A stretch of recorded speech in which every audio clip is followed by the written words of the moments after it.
সাদাত হোসেন সেলিম, আপনার কাছেও আমি একই জায়গায় শুনতে চাই, রাজনীতিবিদদের কাছে সাধারণ মানুষের এই প্রত্যাশার জায়গায় রাজনীতিবিদরা কতটা পূরণ করতে পারবেন?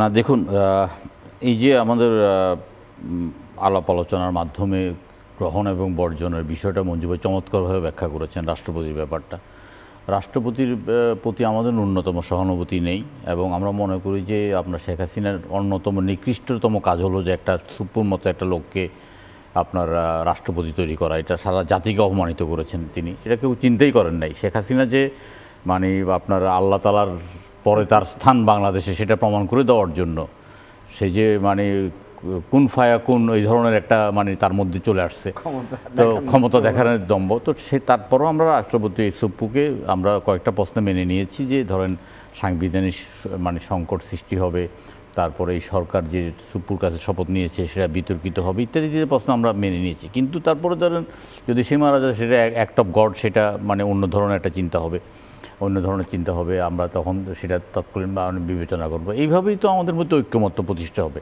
আবার কিছু কিছু ক্ষেত্রে আমরা ধরেন আমরা আমাদের যে চাওয়াটা, আমরা তো এই চাওয়াটা সবার উপর চাপিয়ে দেবো না। আমরা আমাদের চাওয়াটাকে নিয়ে আমরা জনগণের কাছে যাব, আমরা আমাদের চাওয়াটা আমরা জনগণের কাছে প্রচার করবো। আমরা যখন ভোটে দাঁড়াবো আমাদের ম্যানিফেস্টোতে আমরা বলবো যে আমরা ক্ষমতায় গেলে আমরা এটা করতে চাই বা আমরা এই পদ্ধতি অবলম্বন করতে চাই। ধরুন এখন দুই একটা রাজনৈতিক দল বললো যে কি আপনার আনুপাতিক হারে নির্বাচন, এবং তারা মানে যুক্তি দেখাচ্ছে যে আনুপাতিক হারে নির্বাচন পৃথিবীর অনেকগুলো দেশে হয়, এবং তারা উদাহরণ দিতে দেয় সুইডেন, ডেনমার্ক, নরওয়ে, এইসব দেশের উদাহরণ দেয়। এবং সুইডেন, ডেনমার্ক, নরওয়ের আপনার গণতন্ত্রের ইতিহাস, গণতন্ত্রের চর্চার ইতিহাস, শিক্ষার ইতিহাস, শিক্ষিতের ইতিহাস, ভোট প্রয়োগের ইতিহাস, রাজনৈতিক দলের ইতিহাস, এগুলোর সাথে বাংলাদেশের ন্যূনতম সম্পর্ক নাই। তাইলে এই যে ধরেন যদি কেউ একজন বললো যে এটা প্রফেশনাল নির্বাচন হতে হবে আর আমরা এটা মেনে নেব, এটা তো না।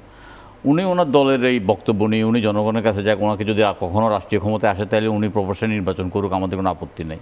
এই জাতীয় কিছু ব্যাপার আমাদের মধ্যে আলোচনার মধ্যে আসবে। কিন্তু আমরা যেটা মানে আমাদের কাছে এখন যেটা ভালো লাগছে না, আজকে 6 মাস পরে আমরা নিজেদের কাছে আমরা মানে কিছুটা মানে প্রশ্নের সম্মুখীন হচ্ছি, নিজের বিবেকের কাছে প্রশ্নের সম্মুখীন হচ্ছি।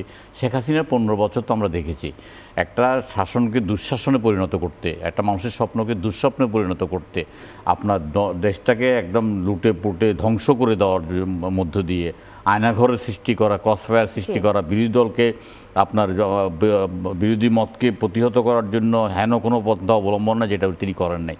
এটার প্রেক্ষিতে আমরা মনে করতাম যে শেখ হাসিনার পতন অনিবার্য। পৃথিবীতে কোনো স্বৈরশাসক 5 বছরের মাথায় মানে পালিয়ে যেতে বাধ্য হচ্ছে, কোনো স্বৈরশাসক 20 বছর পরে, 30 বছর পরে, সেইটা এই বিশ্বাসটা আমাদের মধ্যে ছিল।